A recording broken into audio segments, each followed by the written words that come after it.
Os pontos de Fernando Lima.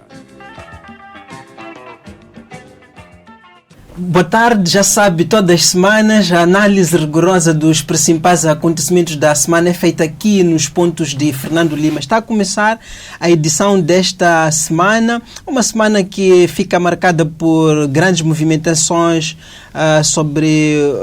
relacionadas ao conflito no norte de Moçambique, ao conflito e aos financiamentos na região norte de Moçambique. Recebemos o PCA, ou melhor, o CEO da Total Energies. Também esteve cá entre nós esta semana o presidente da África do Sul, Cyril Ramaphosa. Vamos com o Fernando Lima procurar escalpelizar estas visitas, compreender todas as nuances à volta deste maior interesse, não só por Moçambique, mas também há um eixo que se está a tornar importante na influência dos grandes acontecimentos, dos grandes assuntos atuais em Moçambique, nomeadamente em relação à segurança, que tem sido o eixo Kigali.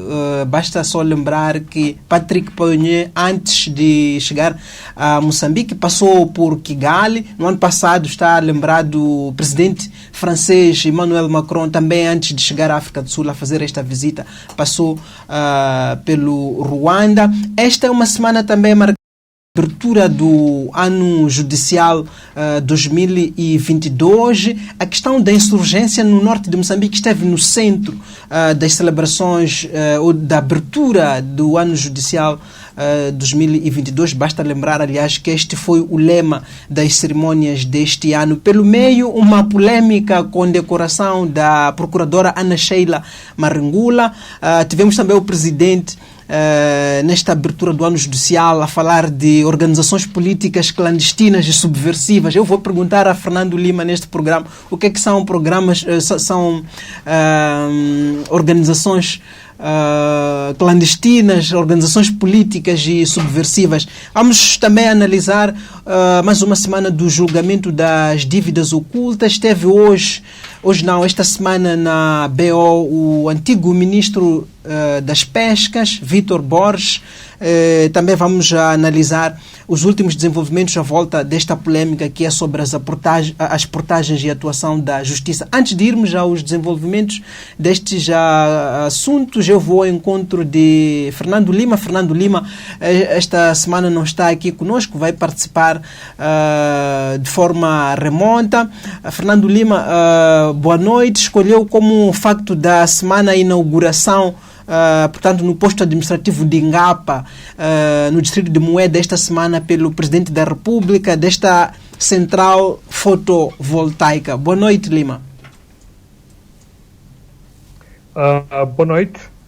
Acho que temos uma agenda altamente ambiciosa e espero que tenhamos tempo para abordar todos os pontos. Portanto, passo de imediato a falar do meu facto da semana, que não é a primeira vez que falamos das centrais fotovoltaicas em Moçambique. Eu acho que são muito importantes, sobretudo para localidades pequenas, sobretudo para locais remotos. Estas centrais, que são basicamente alimentadas pela energia solar, são de muito fácil manutenção e são exatamente destinadas a pequenos, quer dizer, também podem ser grandes sistemas, mas em Moçambique são, sobretudo, pequenos sistemas. Isto tem a importância de mostrar que Moçambique não está de costas voltadas às energias renováveis, às energias alternativas, às energias verdes, não obstante não abrir mão do gás e do carvão. Este parece-me um aspecto importante. Um segundo aspecto não menos importante é que estas iniciativas destas pequenas centrais têm sido feitas sobretudo com a EDM, neste caso também com o FUNAI, ou seja, o Fundo da Energia, mas habitualmente estes projetos têm sido abertos a privados, o que me parece também um elemento muito importante e uma iniciativa muito importante envolver os privados na área da energia. Muito bem, Lima, vamos avançar para os assuntos de fundo. Como disse, tivemos esta semana um visitante de luxo. Eu digo de luxo porque não são todos os dias que uma pessoa como o CEO da Total Energy visita Moçambique. Lima, Patrick Ponhe não veio a Maputo para inaugurar bombas de combustível. Não, isso foi só para ficar bem na fotografia e ilustrar a publicidade da Total Energies, que diz que os seus postos de gasolina também são alimentados por energia solar. De qualquer forma, houve uma transação importante. A Total Energies ficou com a rede de abastecimento da BP e, portanto, transformou-se no maior distribuidor de combustíveis em todo o Moçambique. Mas, e como referenciaste, a visita de Patrick Ponhe é muito mais importante e muito mais estratégica do que cortar a fita de uma bomba de gasolina. De facto, a Total já estabeleceu estrategicamente que gostaria de retomar as operações em Cabo Delgado no ano de 2022 e, portanto, esta é a primeira visita que acontece depois dos incidentes funestos do ano passado em março e em Palma, que levaram a Total a suspender as suas operações de exploração do gás em Afungi. Logo, esta visita foi para se fazer uma avaliação do estágio de desenvolvimento. E aqui me parece que há ainda um estágio complementar para que a Total declare publicamente que o projeto está para avançar, embora tudo indique que sim.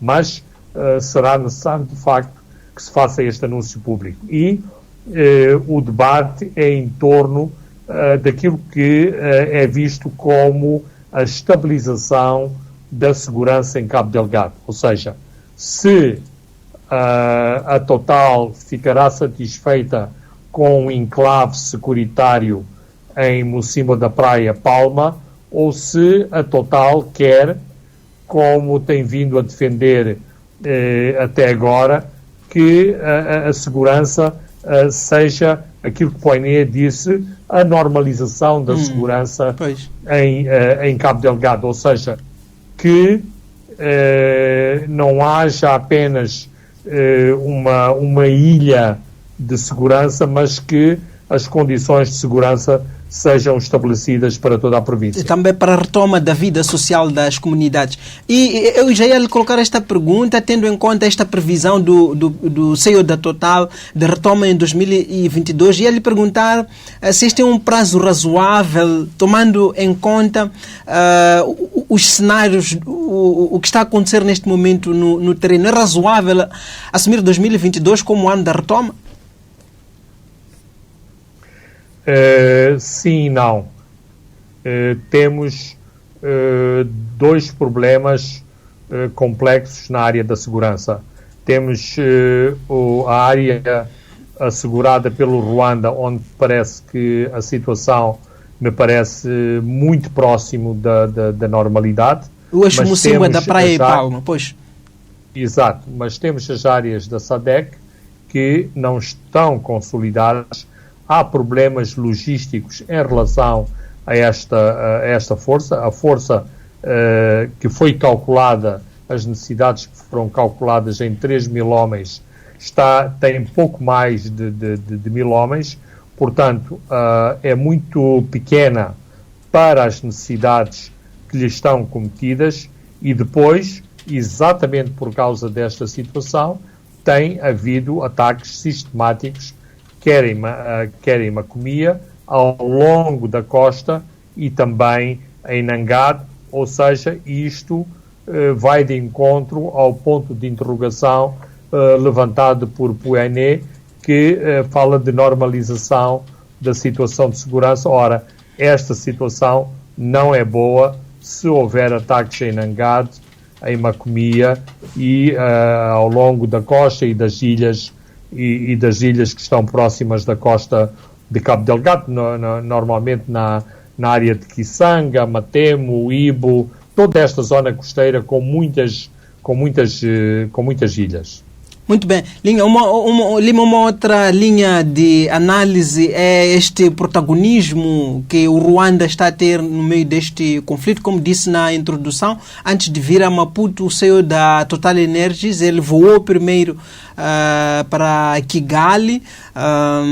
Recordemos-nos também que o ano passado o próprio presidente francês que visitou a África do Sul, antes de ir a Pretória se encontrar com o presidente Cyril Ramaphosa, primeiro foi a Kigali também para se encontrar com o presidente Paul Kagame. Agora o novo embaixador dos Estados Unidos da América para Moçambique, Peter Vroom, também antes de chegar a Maputo passa por Kigali. Como explicar este protagonismo do Ruanda fora desta intervenção que está a ter em Cabo Delgado?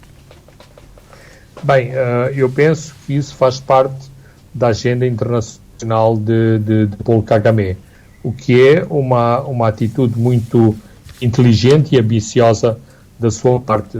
O Ruanda é um pequeno país em dimensão geográfica e também em população, 13 milhões de habitantes. No entanto, o Ruanda tem provado que tem capacidade humana militar para exportar para vários teatros operacionais no continente africano, e isto claramente dá créditos importantes ao presidente Kagame.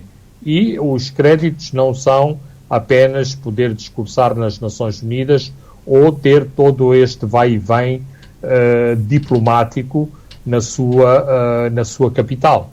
Por exemplo, por causa da situação da segurança em Cabo Delgado, fala-se agora que empresas ruandesas poderão vir a atuar em Cabo Delgado e em áreas muito específicas. Por exemplo, estou a especular, uma parte das fardas ruandesas que estão em Cabo Delgado poderão ser alteradas e poderão estar em Cabo Delgado sob a capa de uma empresa de segurança privada, ou seja, de uma empresa de manutenção de lei e ordem, portanto, mais virada para aspectos, digamos, de polícia do que de intervenção militar operacional.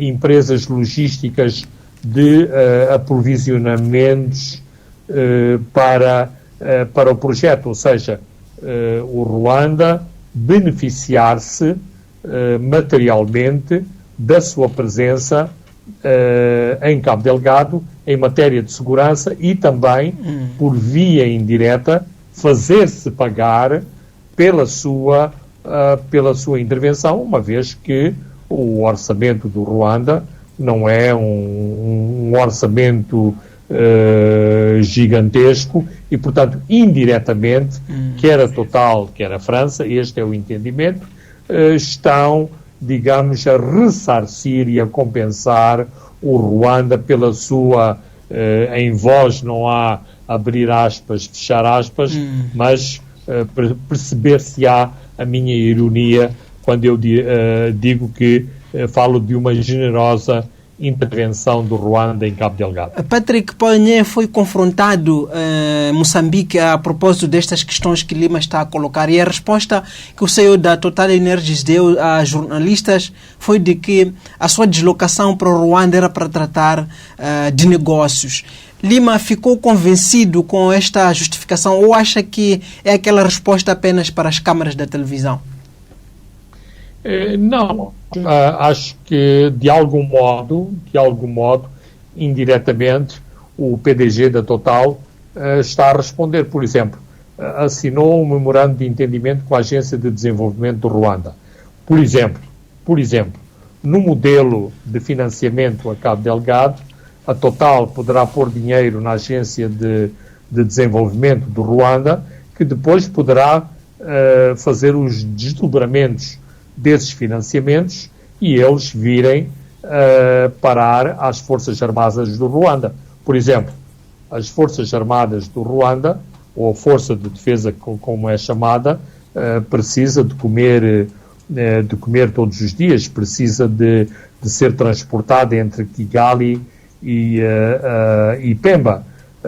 Estas rúbricas orçamentais podem assumir uma faceta completamente civil. Porque é que as rações de combate têm que ser militares, não podem ser despesas logísticas? Porque é que a gasolina dos aviões não pode ser financiada à Air Ruanda, que não é uma companhia militar? Portanto, há formas criativas de apoiar o Ruanda, de apoiar a operação em Cabo Delgado, sem que se passe um cheque específico que tenha escrito RDF, Forças de Defesa do Ruanda. Muito bem. Vamos fazer uma ponte com uma outra visita também não menos importante do presidente da África do Sul e da Troika de Cooperação nas áreas de política, defesa e segurança da SADC. Se nas celebrações do 25 de setembro, no ano passado, o convidado de honra do presidente Filipe Nyusi foi Paul Kagame, agora nas celebrações do 3 de fevereiro, o convidado de honra foi Cyril Ramaphosa.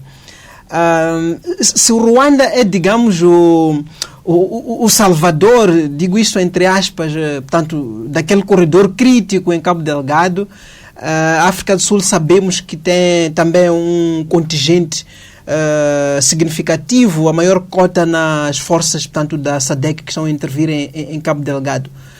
Lima, acredita em coincidências?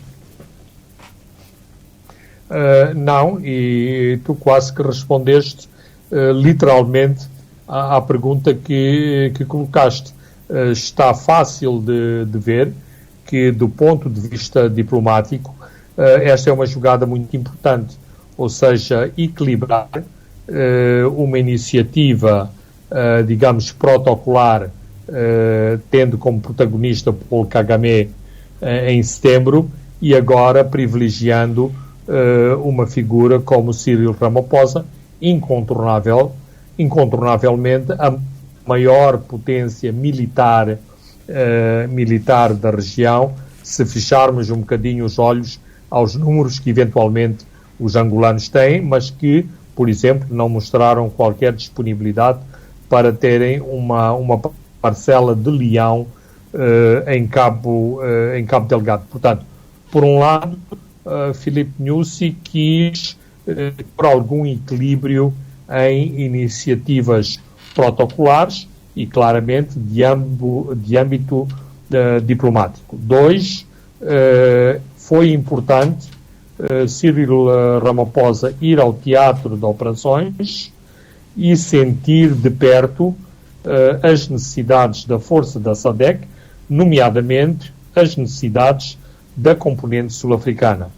A imprensa sul-africana, baseada em especialistas militares sul-africanos, diz que é completamente insuficiente a força que a África do Sul tem no terreno, responsabiliza essa insuficiência pelas baixas sofridas na emboscada junto do Chai, nomeadamente a inexistência de um contingente de infantaria para consolidar posições no terreno e não apenas forças especiais, e, por outro lado, equipamento de apoio, e aqui estou a falar de helicópteros, não só helicópteros de transporte de tropas, como helicópteros de ataque ao solo. Eu penso que uma visita no terreno, um encontro com os comandantes militares da SADC no terreno que estiveram em Moeda,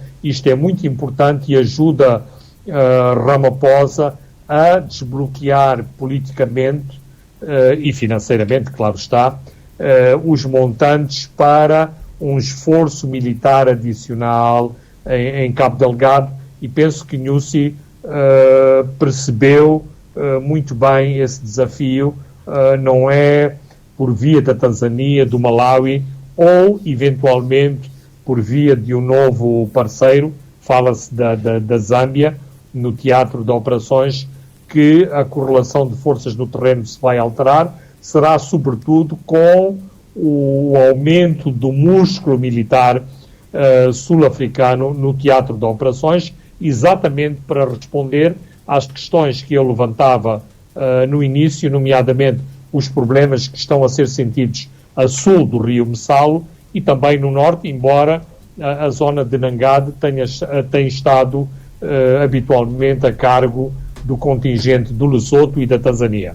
Esta visita do presidente Cyril Ramaphosa pode, a curto, médio prazo, portanto, ajudar a melhorar toda esta série de críticas, mas também a própria intervenção da África do Sul no norte de Moçambique? Estou convencido que sim. É este o cenário que os analistas militares colocam, porque este novo mandato, que vai até abril, vai ser um mandato crucial, ou seja, mesmo em termos operacionais, a força da SADC, que agora está numa situação de peace enforcement, ou seja, de conseguir que a força restabeleça a paz, pretende passar de uma situação de peace enforcement para uma situação de peacekeeping, ou seja, de manutenção de paz. Ora, para se fazer esse esforço militar de normalização de uma situação de paz, são precisas mais forças no terreno que desequilibrem, digamos, as forças em confronto a favor da coligação Ruanda-Moçambique-SADC. Como é que viu este facto de Moçambique ir realizar as cerimônias do 3 de fevereiro em Cabo Delgado, em Moeda, dentro do contexto atual, numa altura em que o presidente diz: não estamos a cantar vitórias, mas estamos a conseguir, portanto, dar passos diante do inimigo em Cabo Delgado? Penso que não andarei longe da verdade se estabelecer o seguinte cenário.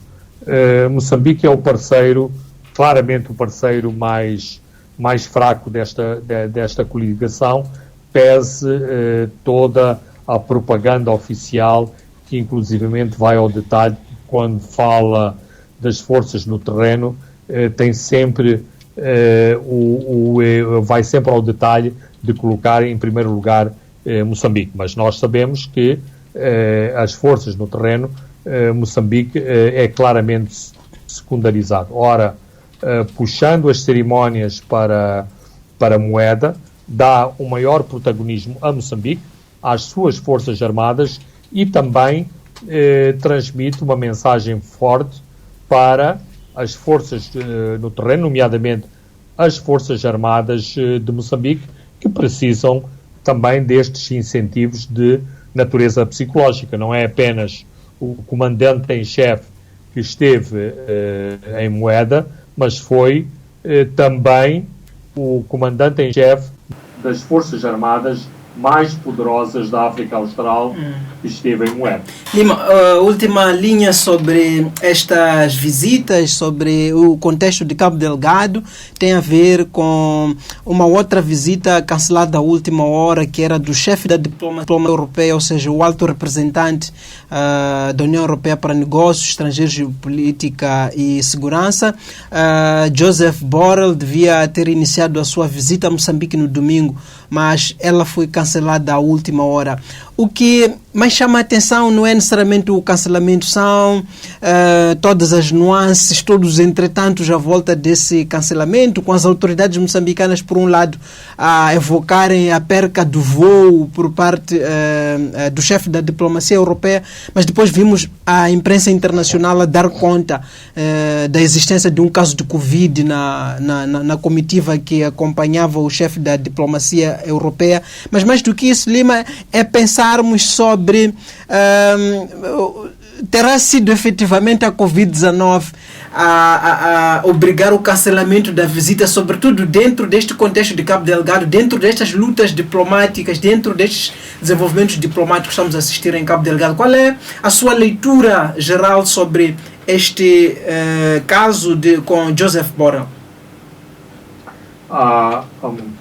Armando, o senhor Joseph Borrell, em termos práticos, não obstante haver outra figura protocolar na União Europeia, é a segunda figura mais importante da União Europeia, depois da senhora Ursula von der Leyen.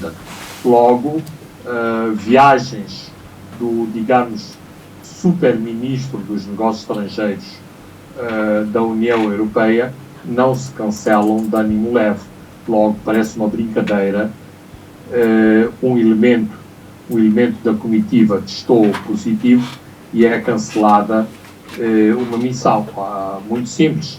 Se, inclusivamente, quando o fenómeno da Covid tem conhecido um enorme relaxamento na Europa. Se havia uma pessoa infectada, essa pessoa era isolada ou regressava à Europa e a visita continuava. Portanto, as explicações são muito, digamos, levantam muitas interrogações este tipo de justificações para o cancelamento. Depois, há os próprios motivos da visita. A União Europeia está a financiar a formação e o apoio a 11 companhias de forças especiais moçambicanas, de rangers e de fuzileiros. Este era um aspecto de ver como está a decorrer o programa. 2, também estavam em cima da mesa outro tipo de abordagens, nomeadamente os problemas que a SADC tem enfrentado no seu financiamento em Cabo Delgado. A União Europeia poderia apoiar. O ministro João Cravinho de Portugal tinha dito anteriormente que se poderiam encontrar mecanismos na União Europeia para apoiar esta missão e, em última análise, e dado que se trata de uma presença legítima em Moçambique, a presença do contingente militar ruandês, também se poderia ver o apoio a esse mesmo contingente e em que termos deveria ser feito um potencial apoio a esse contingente. Portanto, não só havia uma agenda muito carregada e de assuntos muito sensíveis e as explicações práticas não colam. É preciso não esquecer que na última visita planeada de Joseph Borrell a Moçambique, ela pura e simplesmente não chegou a acontecer. Borrell argumentou que Moçambique não o convidava e, portanto, teve que se arranjar uma alternativa, nomeadamente que João Cravinho, o Ministro da Defesa de Portugal, se não me engano, não penso que tenha sido Augusto, não, mas acho que foi Augusto Santos Silva, o Ministro dos Negócios Estrangeiros de Portugal, tivesse visitado Moçambique com o mandato da União Europeia. Portanto, há um background com alguns precalços. Eu não diria em relação à União Europeia, mas em relação a esta particular de José Borrell, que é uma pessoa que tem um sentido muito crítico sobre o governo de Moçambique e sobre o desempenho das Forças Armadas de Moçambique. Exato. Eu, em jeito de provocação, Lima, vinha mesmo para aí, conhecendo um pouco o caráter de Joseph Borrell, que é uma pessoa muito crítica a Moçambique. Eu vinha para ali para perguntar justamente o que é que pode levar ao adiamento de visitas desta magnitude. Em 30 segundos antes de irmos ao nosso intervalo. É simples. É preciso continuar a partir pedra para que não fiquem em cima da mesa quaisquer equívocos nas relações entre Moçambique e a União Europeia. Muito obrigado, Lima. Obrigado a si também que nos acompanha pela Rádio Savana e nas nossas plataformas digitais. Vamos agora observar o nosso habitual intervalo. Não saia daí, porque daqui a pouco nós voltamos com mais análise rigorosa, mais comentário fundamentado sobre os principais acontecimentos da semana. Até já. Muito bem, voltamos para a segunda e última parte dos pontos de Fernando Lima, conforme dissemos também na abertura do programa. Esta é uma semana que fica marcada pela abertura do ano judicial 2022, com um tema especial este ano. O lema da cerimônia foi Juntos no Combate ao Terrorismo e Crimes Conexos. Lima, eu começo justamente do lema.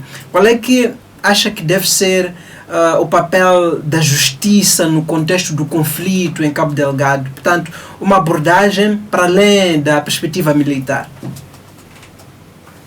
Bem, eu penso que a justiça pode e deve jogar um papel muito importante.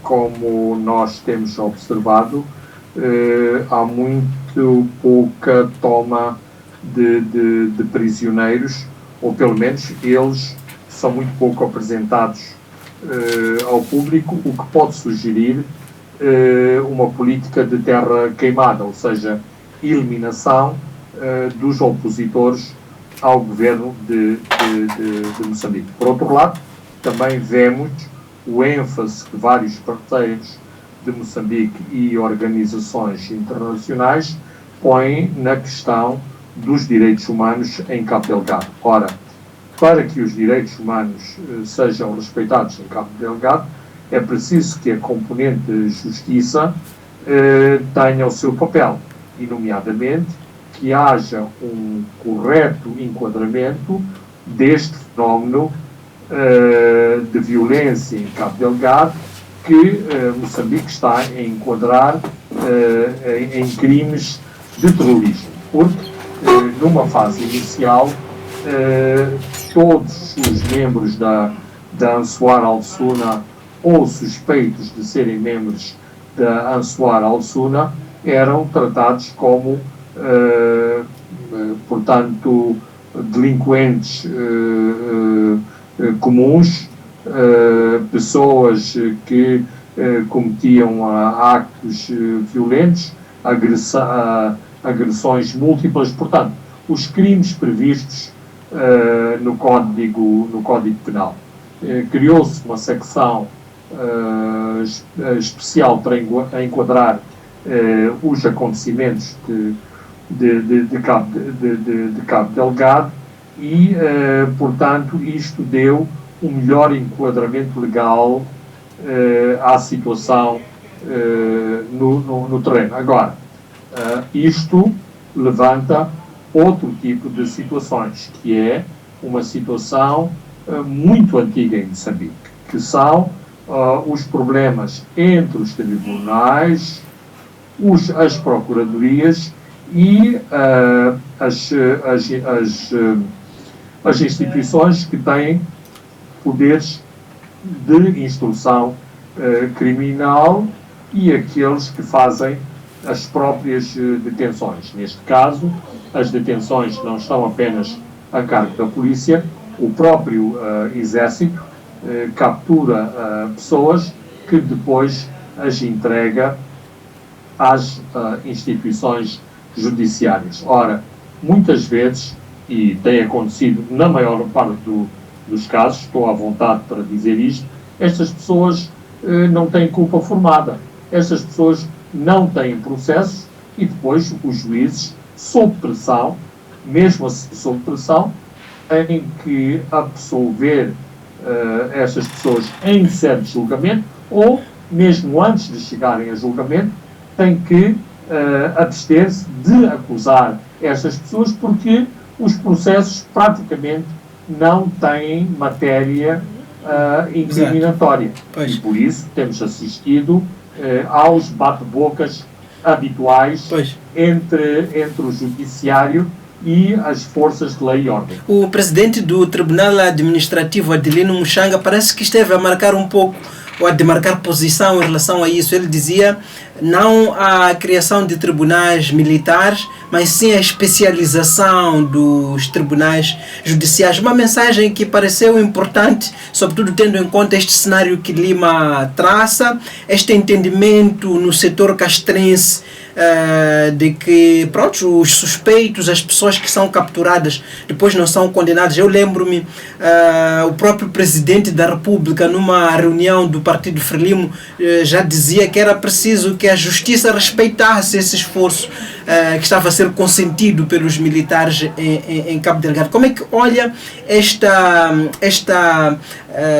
posicionamento do presidente do Tribunal Administrativo de não se avançar com tribunais militares, mas sim apostar-se ou seguir-se a via da especialização dos tribunais judiciais, tendo em conta esse contexto todo que traçou? Duas questões muito simples e diretas. Nós em Moçambique falamos sempre, não vamos esquecer o tempo que passou. E nós não podemos esquecer as condenações sumárias feitas pelo Tribunal Militar Revolucionário, que eventualmente condenou à morte algumas pessoas que nunca deveriam ter sido privadas de vida.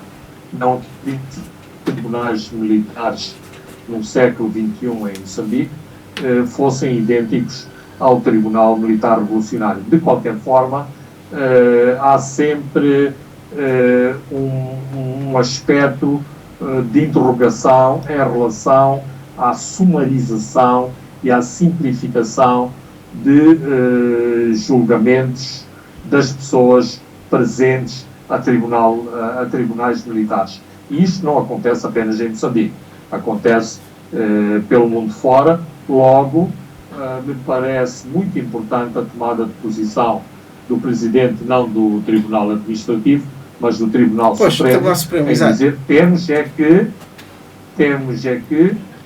ter um código penal que tenha também, que acolha este enquadramento legal da violência ou da violação de lei em Cabo Delgado e julgar as pessoas que são acusadas dessa violações de lei e ordem, do cometimento de crimes violentos contra pessoas e bens, que sejam condenadas em função dessas leis. Claro que isto é um esforço muito grande, os procuradores têm que ser retreinados, muitas vezes retreinados com especialistas internacionais em matéria de terrorismo. O terrorismo, em termos legais, é um campo muito vasto, muito sofisticado. Uma coisa é decapitar, uma outra coisa é fazer transferências bancárias via Western Union, exatamente para financiar as pessoas que fazem a decapitação dos seus concidadãos, mas os procuradores têm que estar à altura de fazer o enquadramento de lavagem de dinheiro e transferências bancárias com este propósito e depois crimes de sangue relacionados especificamente com este fenómeno de violência. Mas torno a referenciar,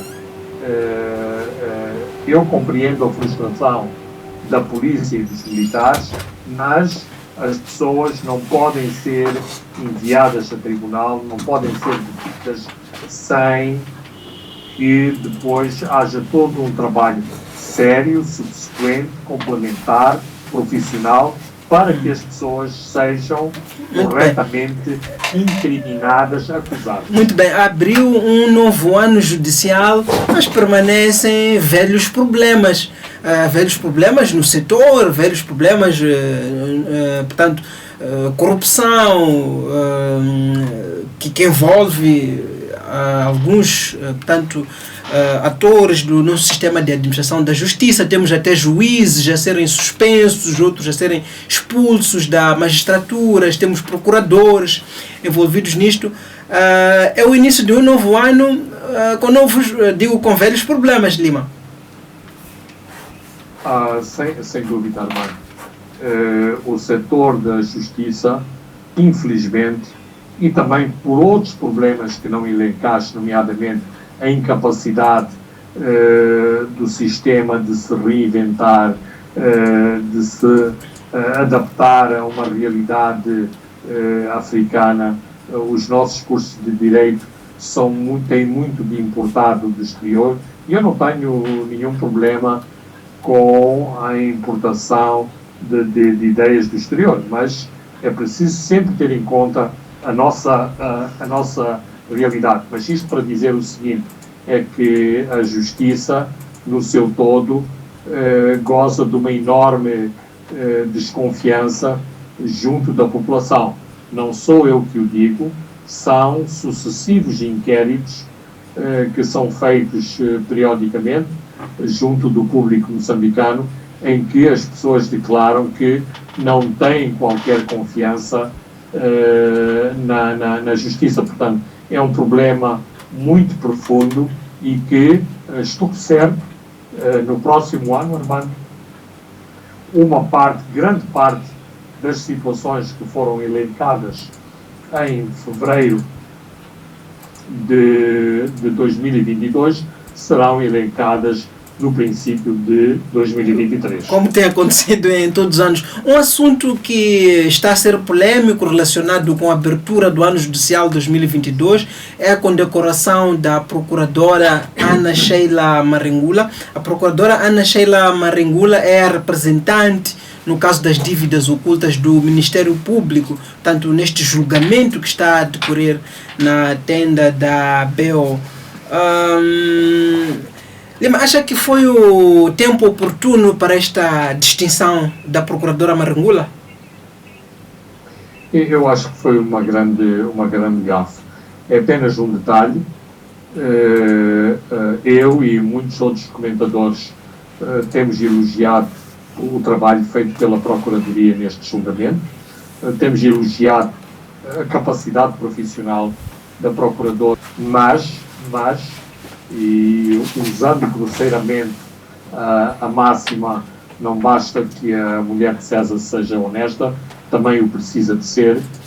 Não parece, enquanto decorre este julgamento, que o chamado mais alto magistrado da nação, aquele que tem poderes de nomear os procuradores e de nomear os presidentes de alguns dos tribunais superiores de Moçambique, estar a dar distinções honoríficas a uma procuradora que está ainda no meio de um julgamento, e num julgamento que a figura de Filipe Jacinto Nyusi tem sido a miúdo citada nesse mesmo julgamento, e com um protagonismo muito específico, quer do juiz, quer da procuradora, nomeadamente ao recusarem até agora a presença do Presidente da República no próprio julgamento. Vinha justamente para aí. Acha que esta condecoração da procuradora Ana Sheila Maringula dá, por assim dizer, mais munições para aqueles que vê politização neste julgamento, para aqueles que dizem que muitas vezes o Ministério Público tem evitado aprofundar todas as linhas que associam o julgamento ao antigo Ministro da Defesa, como se diz, antigo Ministro da Defesa, que várias vezes é citado no julgamento? Armando, claramente acho que há uma plateia a bater palmas ruidosas perante estas munições adicionais que receberam para o seu arsenal de argumentos. E mais uma vez digo, uma coisa são os comentadores independentes a dizerem se sim ou se não faz sentido o antigo ministro da Defesa comparecer em tribunal. A outra coisa é levantarem suspeitas ou suspeições em torno de uma procuradora do Ministério Público que tem exatamente esses poderes de dizer temos que ter aqui neste julgamento o antigo Ministro da Defesa. Portanto, quer-me parecer, e não sei a quem pertenceu esta iniciativa, mas foi uma iniciativa politicamente muito mal pensada e, em termos práticos, uma iniciativa de muito mau gosto. Bem, aqui estaremos para fazer o escrutínio um pouco do antes e do depois também deste momento. Vamos avançar. Um outro tema também relacionado com as dívidas ocultas foi a audição esta semana na tenda da BO do Ministro das Pescas de Armando Guebuza, na altura da contratação destes empréstimos. Como é que Lima viu, no geral, as declarações de Vítor Borges perante o juiz Efigênio Batista? Bem, eu utilizaria uma expressão popular. O seu depoimento foi tipo uma no cravo e outra na ferradura, ou seja, foi muito assertivo em muitos aspectos e pormenores relacionados com os setores que eu conheço muito bem. É uma pessoa bem inteligente, bem acima da média. Qualquer quadro de direção responsável toma as suas notas, tem as suas agendas, tem os seus secretários que tomam notas sobre determinados eventos e numa audição desta natureza qualquer pessoa séria não só vem com os seus auxiliares de memória manuscritos, como já vimos várias pessoas fazê-lo, vem com documentos adicionais e, portanto, não é de bom tom a questão de uma pessoa não se recordar de determinados elementos chaves. Claro que aqui há uma questão do foro processual. Ele deve, um declarante deve dizer a verdade, mas, digamos, é subjetivo uma pessoa dizer que não se recorda. Não se recordar não significa estar objetivamente a mentir. Não se recorda.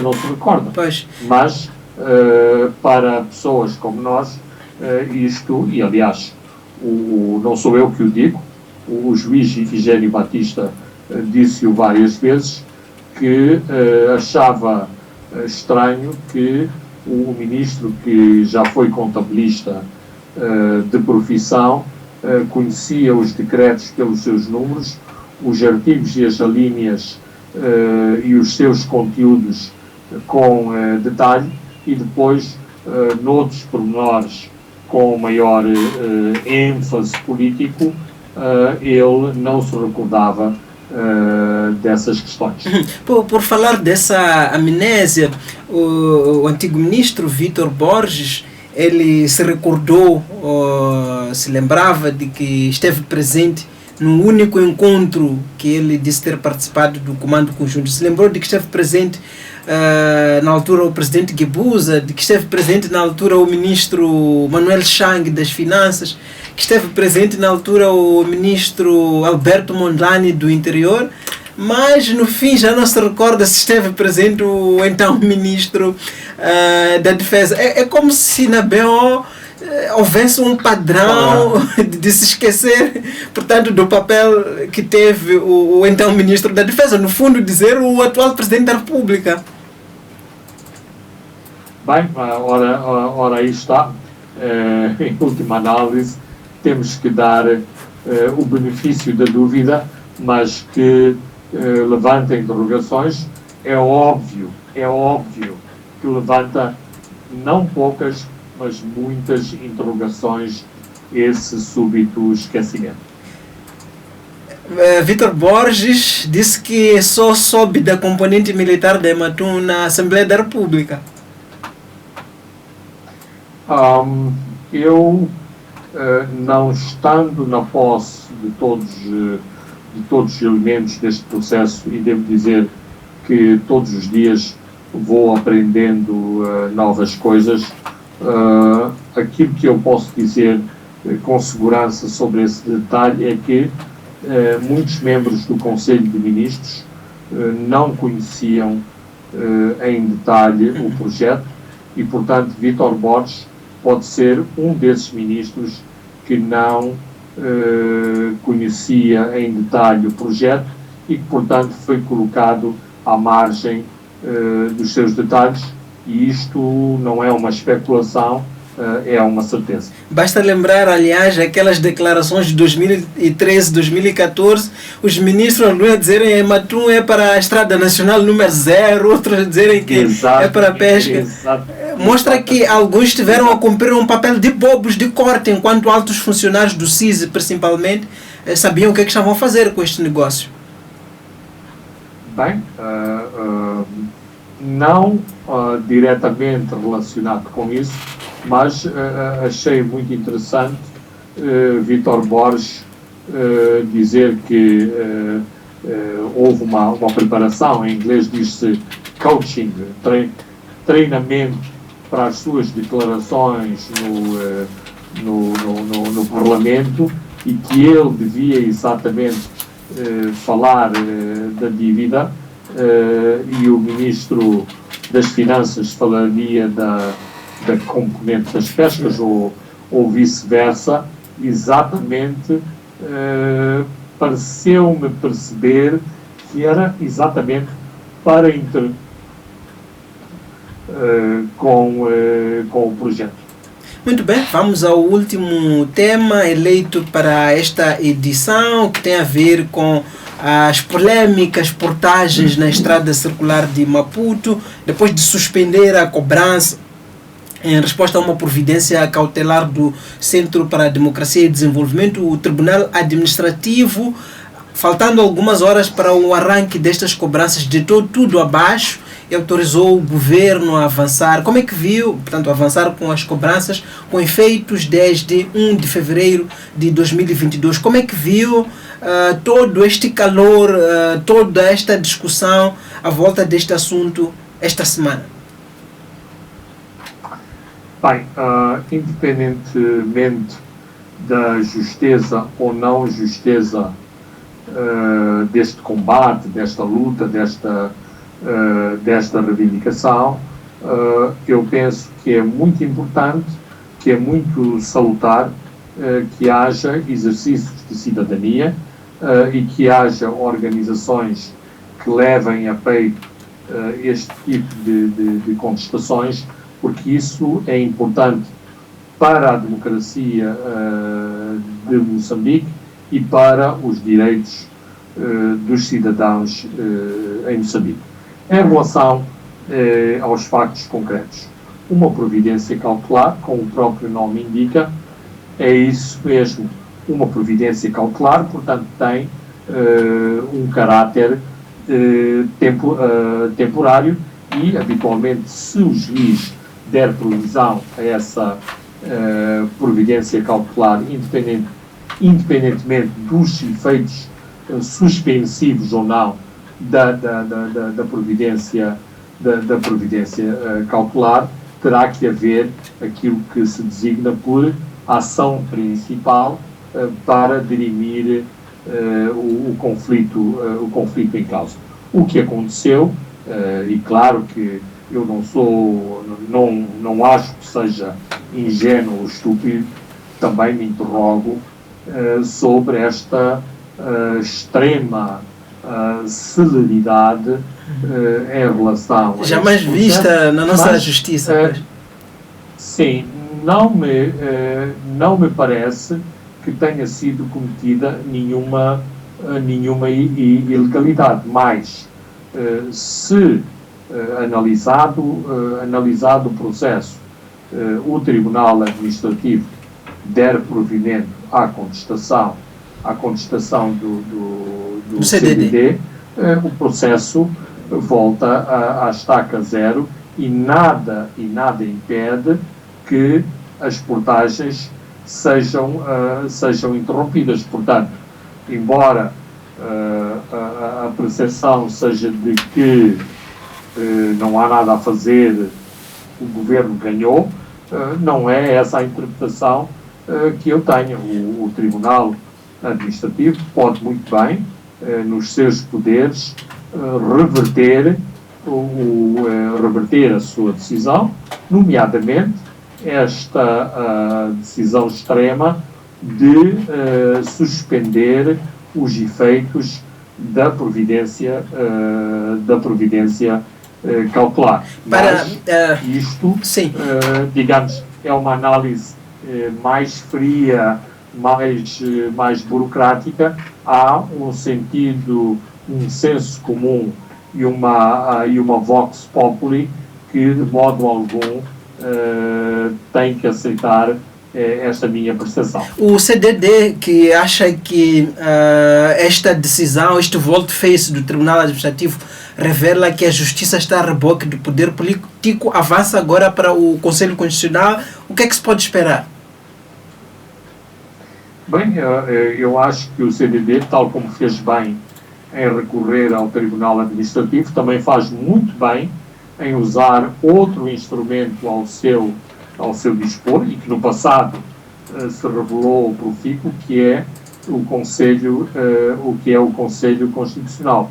Portanto, em termos de procedimentos e em termos processuais, está tudo em conformidade. Agora, em termos globais, Armando, eu não tenho a mínima dúvida, tenho dito e continuo muito convicto que todo o judiciário anda a reboque, com algumas exceções aqui e ali, que são muito saudadas pela nossa sociedade, mas o judiciário claramente anda a reboque do Executivo, o Executivo anda a reboque da Frelimo, e portanto nós ainda temos muitos tiques do monopartidarismo e do Estado unitário. Portanto, a teoria dos três poderes separação está de poderes muito longe de ser aplicada na prática. Vamos à última pergunta. Eu deixei de propósito para o fim. Na abertura do ano judicial, o presidente News disse que tem que se combater organizações políticas clandestinas e subversivas. O que é que o presidente quer transmitir com esta mensagem? O que é que são organizações políticas clandestinas e subversivas? Bem, Armando, eu não acho que o nosso debate tenha que ser elíptico, mas eu gostaria que o presidente fosse mais explícito, porque uma coisa são essas organizações clandestinas e ilegais, e há um enquadramento legal para tratar esses assuntos. Agora, resta saber se há de facto organizações ilegais e clandestinas ou que são enquadradas por esse tipo de qualificativo. Eu desconheço essas organizações ilegais e clandestinas, sei